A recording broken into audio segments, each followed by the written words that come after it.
late again. So I never had a chance to look at entrepreneurship through the eyes of a failure. I said that wrong. I never had a chance to look at entrepreneurship through the eyes of failure. It's a different perspective. So as a successful entrepreneur, you tend to look at problems as opportunities. You really dive into this thing. It's the game that you're chasing. It's the competition. It's not necessarily the results. It's the processes. It's only when I talk to people that aren't in entrepreneurship and they just kind of try and keep up with your life or with things you're doing, just as a friend or as a passing interest, and they ask you about, well, how's the such and such business going? And then you just, you tell them, oh, I closed that down, or that shut down, or that failed, or I'm doing something, or I'm not doing it anymore. You tend to say it in such matter-of-fact terms. I still focus sometimes on the facial expressions. They look shocked, surprised, they want to ask what happened, this and that. And oftentimes the conversation is just flowing, so they don't ask. But I was talking to a friend the other day who's also a successful entrepreneur, full-time entrepreneur, if that makes a difference, mature in the businesses that he's a part of. And we kind of had a discussion around those same terms, right? We were just listing some of the things that we had gone through, some of the businesses that we had been involved over the years, those that had failed, different cities, whatever. It was really interesting how we discussed it. It reminded me of when I hear my friends who have served active duty in the military and actually served in war, how they discuss their various tours in war. Certain things that sound tragic to me, they talk about it if it's almost matter-of-factly. We challenge each other. Make a list of the most memorable businesses that you were a part of in some capacity that didn't succeed, I guess, if that's the way you look at it, or if it failed. And I did so, and some of them were just even hard to remember. It was so far back, or it was just so, I guess, along my course, along my path, maybe not as meaningful along the timeline as they were in that moment. And I want to share a couple of them and talk about a few of them. Furry Friend Spa was a pet grooming service. Several event planning services, although I've been a part of several event planning companies that are very successful as well, and still maintain a piece of some things in that space. Beauty salons in multiple states, restaurants. Oh my God, I can't remember how many restaurants I've been a part of. Man, those were some of the most memorable. The speed at which most restaurants, or busy restaurants, operate in peak hours. It's an adrenaline rush. If you're good at it. If you're bad at what you're doing, you're just drowning so fast, and there's literally nobody who can help you. Food trucks, only had a couple of those, or a couple experiences in those. Clothing stores and clothing boutiques, I was able to list 12. I know I'm missing some. Those stories aren't as exciting for me anyway. Just about all of them just ran their course. And then I wasn't the creative piece in any of them. So yeah, it was just business for me. And so yeah, those aren't as memorable. They are also, for me, they aren't as fun either. It's like selling, when it's retail, if it's a retail space, it's basically, it just comes down to a numbers game.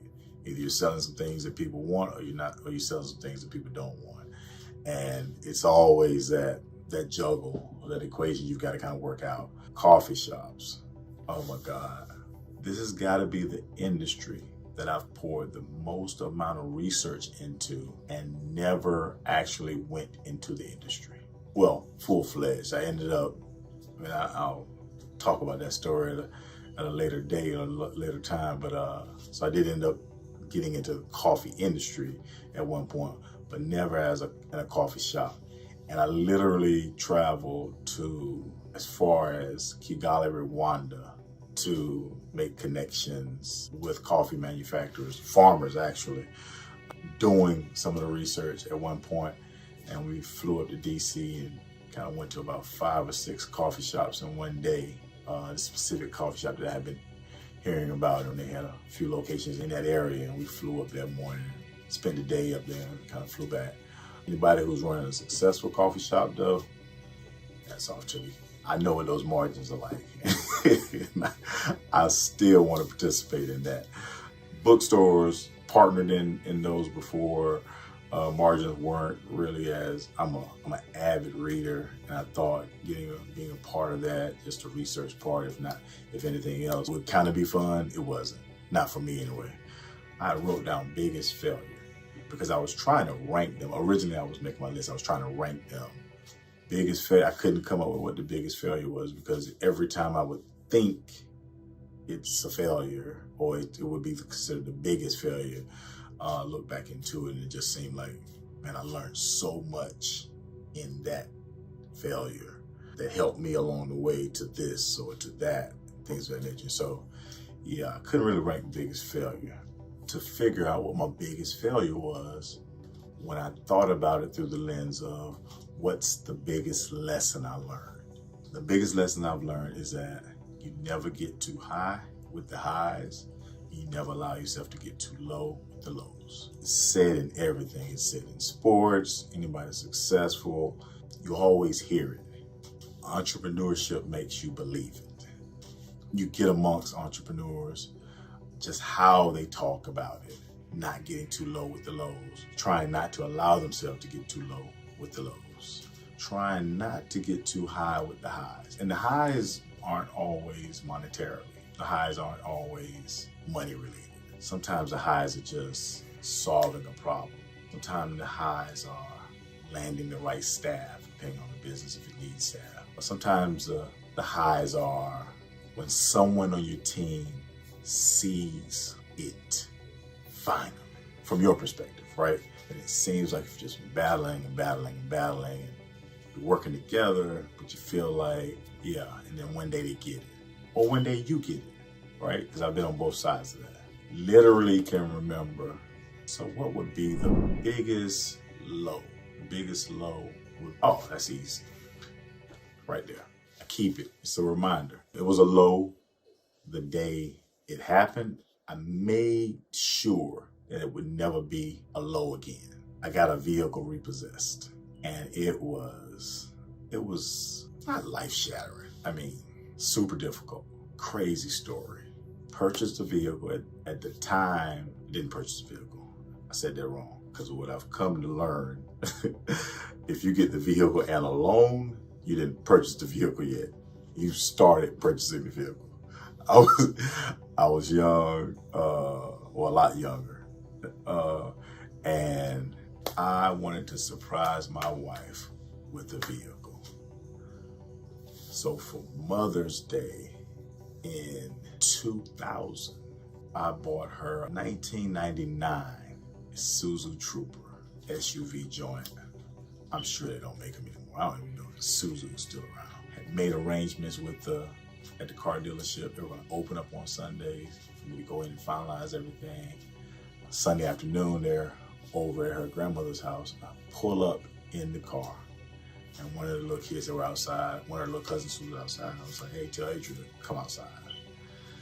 One of her cousins that was outside, I told them to tell her to come outside. She came outside.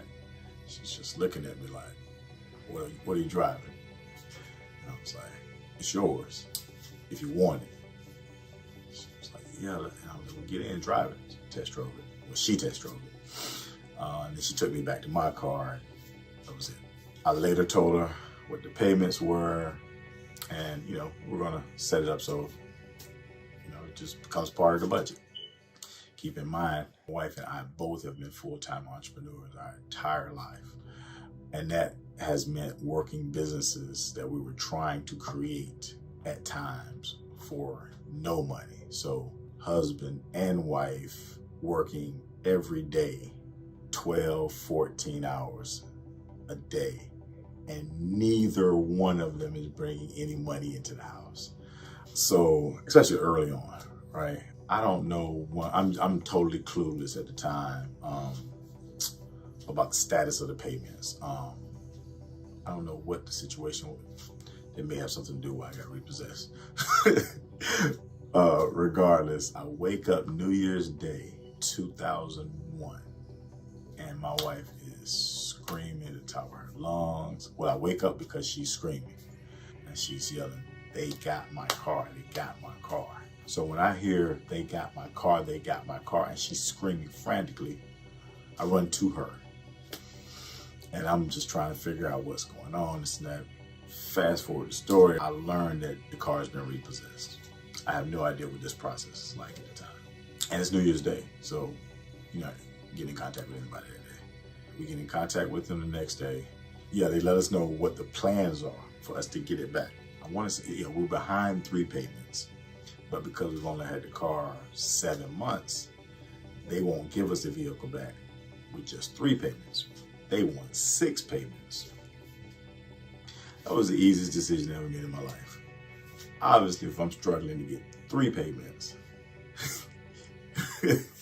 you telling me you want 6? Oh man, I forgot about that car that quick. So my wife did. Anyway, so there's this process. You pick up your items because they clean out your vehicle, and oh my God, it's so demeaning because when you go pick up your items from where they have the vehicle, and it's like as if they got your car in prison. It's like behind barbed wire fences and this and that, dogs in the parking lot. When you go to get the items, you show your ID and this and that. They give you your items like, here, black trash bag. And I'm like, so you gotta walk out of the joint with your items in this black trash bag. That was crazy. Anyway, so as I get home, we're sorting through the things that were in the vehicle. And because you're supposed to turn your license plate in, I didn't know that. I didn't know at the time. They include the license plate off the vehicle in the bag. But when we got to the license plate, I pulled it out and I kept it. And I told myself I was going to keep it forever as a memory, as a way to jog my memory so that I'll never forget this moment. I take that back, not just that moment, process that led to that moment. And I've literally never had that happen to me since, ever again. What did I learn from that process? I purchased the loan that came with that vehicle during a time where business was, pow, it was a high. We both hit rough patches. Yeah, during the low, one of the repercussions from the low was couldn't afford to pay some bills. And so I learned when the faucet is on and things are going well, keep your cup under the faucet with the understanding that it may be turned off at any moment, so act accordingly. And so if things are going well financially, plan for the times that they won't go well financially. Yeah, so that's what I learned. And I think that would be my biggest lesson that I learned from failure. It's like a friend of mine told me years ago that his dad used to always tell them, you gotta learn how to take a no like you take a yes. And so you just try and stay as even keel as possible. Up late again.